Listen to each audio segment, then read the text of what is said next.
Voilà. Alors, merci beaucoup, chers amis. Nous avons tenté tout à l'heure.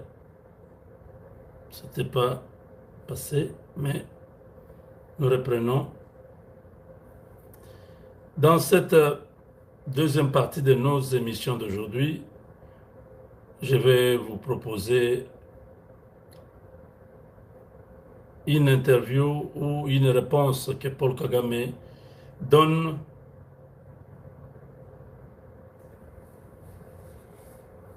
au monde entier, parce que, vous savez, cet homme ne parle pas au hasard. Il sait toujours, il calcule ce qu'il dit, pourquoi il le dit. C'est pour essayer de justifier sa présence au Congo. Il a déjà dit beaucoup de choses, vous connaissez. C'est à cause de FDLR que nous sommes au Congo. C'est à cause de causes profondes que nous sommes au Congo. C'est à cause de, de Congolais d'origine rwandaise que nous sommes au Congo. Vous voyez un peu, à tout ça, Kagame se rend compte que ça ne tient toujours pas. Il passe à une autre étape pour nous ramener ces déclarations où il dit que Félix Tshisekedi n'est pas la cause du conflit à l'Est. Ce n'est même pas M23. La cause du conflit à l'Est, c'est un autre problème. Donc Kagame est au Congo, ce n'est pas parce qu'il y a les FDLR au Congo. Ce n'est pas parce que c'est une crise interne.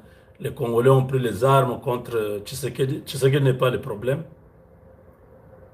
Ce n'est pas le problème des Rwandais qui vivent au Congo. Je vais vous mettre comme ça, vous le suivez vous-même. Les gens qui parlent beaucoup, qui disent voilà, c'est Félix Tshisekedi le problème. Mon Félix, ndé azara problème, azara problème. Aujourd'hui, tout le monde a suivi Paul Kagame est dépassé. Il ne sait pas comment cette affaire qu'il a créée lui-même depuis que Tshisekedi est au pouvoir va se terminer. Avant, avec Hippolyte Kanambe, tout ça, c'était des théâtres. Ils ont fait AFDEL, RCD, CNDP, M23. Ça, c'était leurs histoires. Mais Félix Tshisekedi arrive au pouvoir. Il n'y avait pas la guerre. Il va vers lui, il propose un marché, travaillons ensemble. Les entreprises rwandaises peuvent faire les affaires au Congo, les entreprises minières, tout ça. On lui ouvre l'espace aérien. Air Rwanda dessert les Congo. On était bien. Jusqu'au moment où lui-même, quelque chose pète dans son cerveau. Il s'est dit non, non, tout ça n'est pas suffisant. Moi, je vais contrôler le Congo totalement comme toutes ces années passées. Tout part de là. Tu sais qu'il dit, mais tu es malade ou tu es fou? Ça, c'est pas ton pays. Oh non, mais moi, je dois être. Je dis, mais tu dois être au Congo en fonction de quoi? Qui es-tu? Je dis, monsieur, tu ne me connais pas. Tu vas bien comprendre qui suis-je. Tout est tu as bardé là-bas. Parce que tout, on lui avait donné. Les accords, il avait à peu près 3 ou 4 accords de libre-échange, je crois l'accord de double taxation, l'accord sur les minéraux, l'accord, plein de trucs là qu'on lui avait donné. Mais Kagame n'était pas satisfait. Les minéraux qu'il prend à Rouba, il y a partout là-bas. Il avait un accord, il n'y avait pas de problème. La RDC n'avait pas refusé. C'était dit non. À quoi sert d'avoir des guerres inutiles, s'entretuer pour se minéraux? Bon, vous avez besoin de ça. Venez, travaillons ensemble. Payer les taxes, payer ceci. Il a refusé. Là, il dit...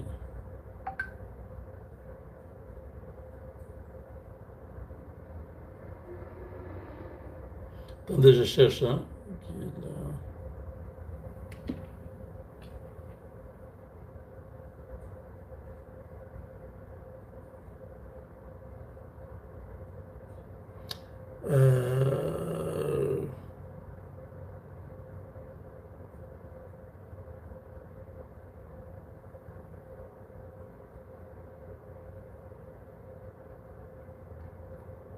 Parce que si je mets ici sans que vous puissiez voir, ça ne sera pas bon.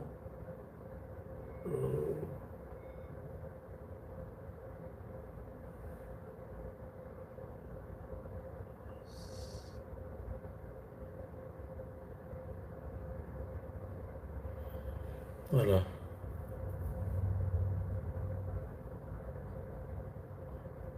Ça est là. Oups. Attendez. Le son.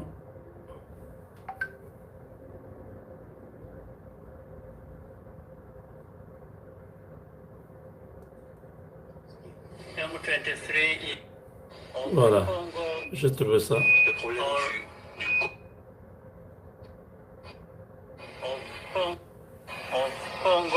le problème du Congo, le problème de la région, le problème de la région,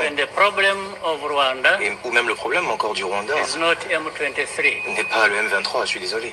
Le M23 est un produit la résultante de plusieurs autres problèmes qui n'ont pas été résolus depuis des décennies maintenant. Si vous vous rappelez bien, le problème du M23 existait même bien avant que même que M. Tshisekedi devienne président. C'était un problème en 2012 même, ça remonte en 2012. Alors, having to do with M23 and the people related en ce qui concerne le M23 et toutes les personnes liées au M23, les Congolais, but who have Rwandese heritage. Qui ont bénéficié donc de l'héritage les frontières qui ont été bâties durant la période coloniale ont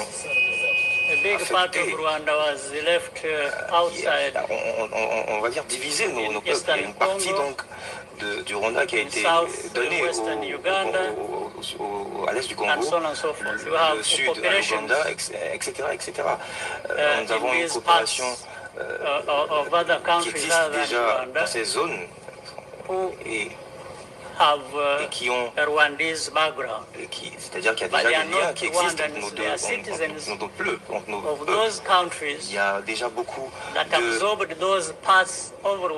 je pense qu'aujourd'hui la situation est déjà durant la période coloniale. C'est clair et évident que vous pouvez vous regarder même au niveau remonté dans l'histoire, vous allez vous en rendre compte. Donc ces problèmes me dépassent, vont au-delà de ma personne, vont au-delà de la personne du président Tshisekedi.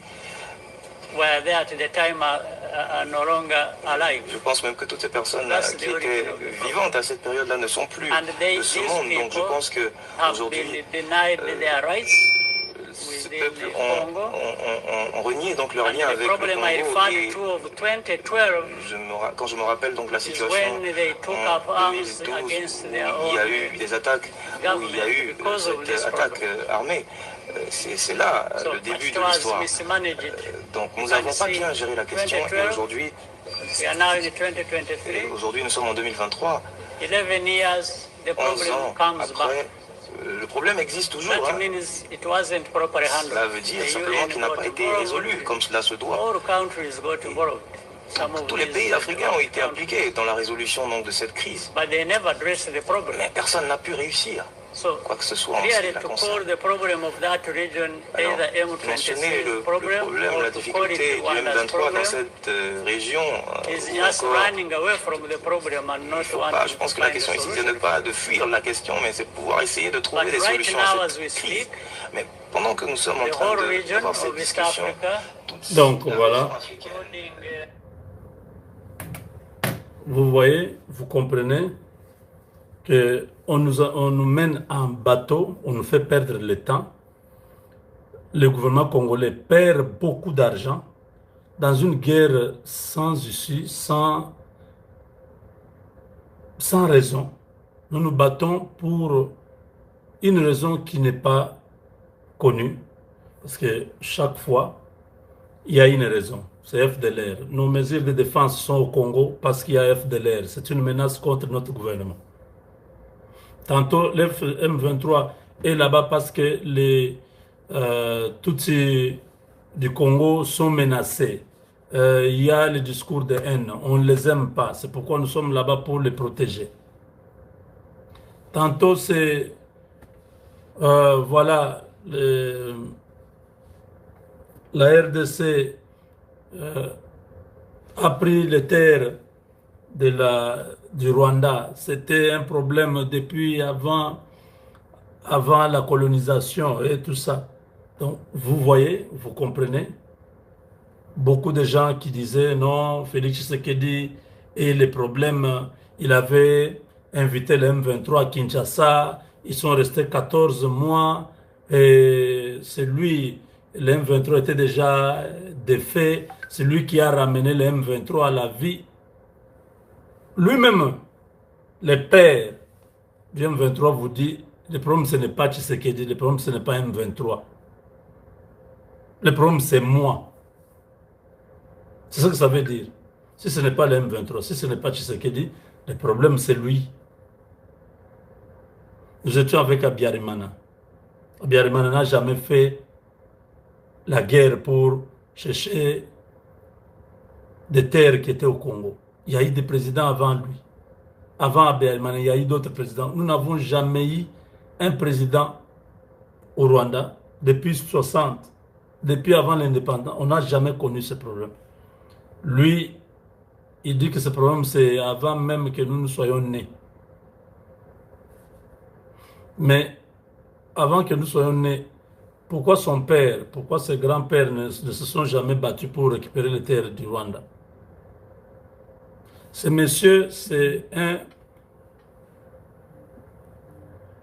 un sanguinaire, un assassin, un psychopathe. Il n'a pas de remords pour les humains qu'il est en train de tuer. Tous les jours ici, il y a des morts en masse. Au Rwanda, personne ne parle. On fait une aventure là-bas. Kagame nous amène dans cette distraction pour nous affaiblir et finir par réaliser les projets de la balkanisation. Il n'y a pas une question là-bas d'un pays que le Congo a pris ou de terres que le Congo avait pris. Donc nous perdons le temps dans un dossier qui ne nécessite pas... Aujourd'hui, on parle du dialogue. Le dialogue, là, on ne le fait pas en fonction de la crise à l'Est. Parce que la crise à l'Est, vous suivez vous-même que ce problème qui est à l'Est, ce n'est pas le problème des Congolais.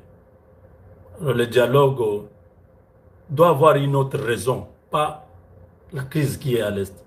Parce qu'il n'y a aucune personne au Congo qui a créé la crise là. Cette crise, c'est le Rwanda qui a envoyé son armée, qu'on appelle M23. C'est le Rwanda qui est en train d'armer les M23, qui donne la logistique, la base arrière, c'est le Rwanda. Tout, c'est le Rwanda. Ce n'est pas un problème congolais.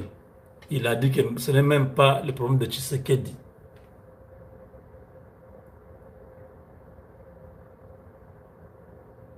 Notre population doit bien comprendre que Kagame est déterminé à mourir au pouvoir.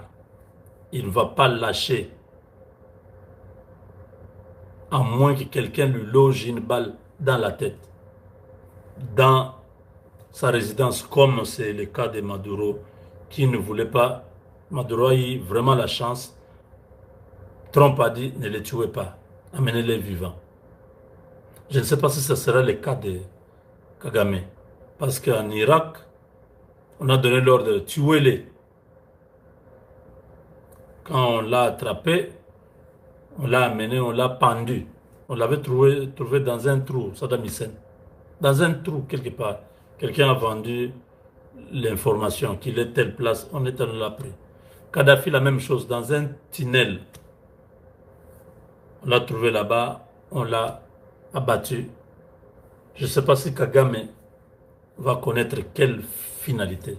Parce que lui, si vous rassemblez ces différentes déclarations, ça vous dit, mais ce monsieur est normal ou comment?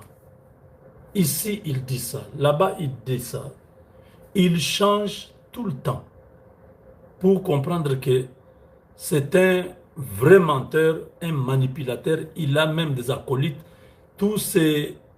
Son armée numérique, les gens qui font ce que je fais ici, parler à la télé, des menteurs, des manipulateurs, tout ce qu'ils mettent là-bas, il n'y a rien de vrai. Donc c'est comme le jour et la nuit.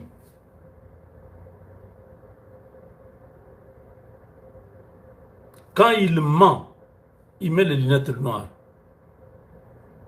Il regarde les gens à travers les lunettes noires. Regardez-le quand il veut juste parler, vous le voyez, il est normal, sans lunettes, tout ça, il est bien. Mais regardez, il invente un truc, genre avant la conférence de Berlin, déjà, les tracés n'étaient pas respectés. Une partie du Rwanda se retrouve au Congo et je crois dans le sud de l'Ouganda, quelque chose comme ça.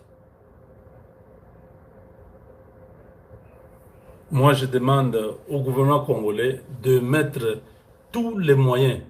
Déjà, Mouzito l'a dit, il faut que la guerre arrive entre nous et le Rwanda. Ça sera la fin de ces aventures. Quelqu'un m'a dit, vous voulez la guerre avec quels généraux? La guerre ne se fait pas toujours avec les généraux. On peut mettre de côté tous ces généraux et gagner la guerre avec d'autres soldats. Quelqu'un pour devenir général, il était lieutenant, il était capitaine, il était major.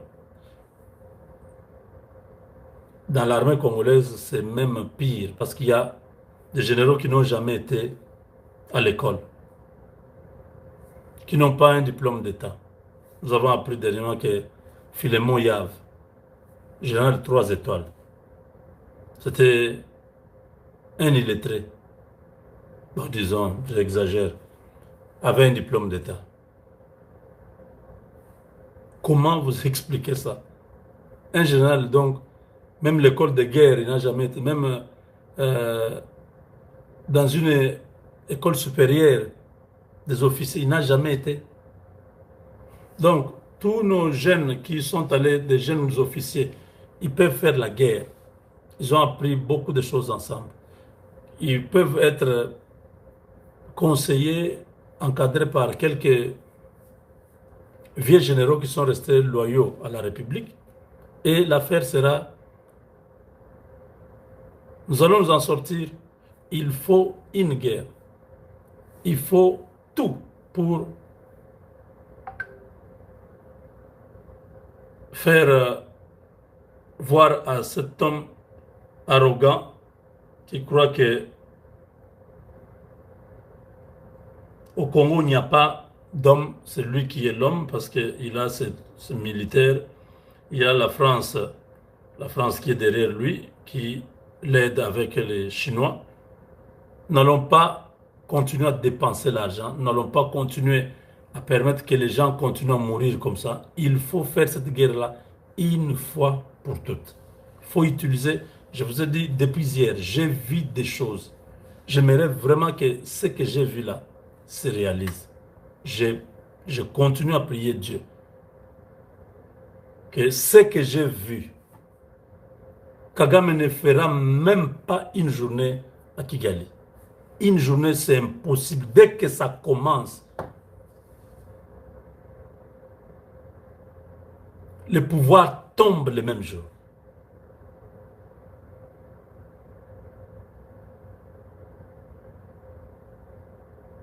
Pour l'instant, je préfère utiliser ça. Dieu a donné ça aux hommes pour garder le secret. Les femmes n'en ont pas. Pourquoi si tu dis quelque chose à la femme, ça sort directement. Nous, on va quand même garder. C'est vrai que nous, on parle beaucoup. Mais quand on te dit, ça ne dit pas. Voilà, au moins, toi, tu dois savoir. Tu dois connaître ça. Regarde. Je suis resté, quand on a monté, plusieurs fois, j'ai dit non, c'est faux. J'ai dit, mais regarde. Je me suis rendu compte, les éléments que j'ai vus là, j'ai retrouvé, j'ai reconnu la place, j'ai reconnu tout. Je dis, oh, wow. En tout cas, ça, si ça commence à 9 h, à 12 h, Kagame n'est plus au pays, ni lui, ni sa famille. Soit ils sont attrapés, soit ils sont morts, soit il n'y a rien. Il faut ça. Même les États-Unis ont déjà donné la bénédiction. Il faut en finir une fois pour toutes. Même pour notre dignité, même pour l'honneur de la République. Il faut. Et ce que nous avons toujours évité arrive. Voilà. Merci, chers amis. Vous avez suivi, hein? C'est lui qui a dit que ce qui se passe à l'Est là, Félix n'est pas responsable de ça. Les M23, c'est juste des marionnettes qu'on utilise. Le vrai problème, c'est lui, Kagame. C'est lui, dans sa psychopathie, il est devenu presque comme un fou qui a des rêves qui vont jamais se réaliser. Il veut régner sur les grands lacs. Il prend la RDC, il prend le Burundi, il prend la Tanzanie, il prend l'Angola, il prend la Zambie.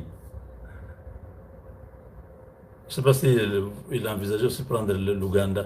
Peut-être qu'il s'est dit, bon, quand j'aurai déjà toute la puissance là, l'Ouganda va se soumettre, je serai encore. Donc, vous qui parlez chaque fois contre Félix Tshisekedi d'avoir créé la guerre à l'Est, ce n'est pas lui le responsable. Vous avez suivi Paul Kagame. Vous l'avez suivi, n'est-ce pas? La vidéo existe. Avec Dieu, nous vaincrons. Donc, il faut aimer le Congo. Il faut rester concentré. Terminons avec cet homme. Faisons-lui une guerre avec précision. On finit cette affaire. On n'utilise pas beaucoup de militaires. On n'utilise pas... Non. Une fois l'affaire est finie, le respect va s'installer et le régime qui va diriger le Rwanda va respecter jusqu'à la fin du monde la RDC. Avec Dieu, nous vaincrons.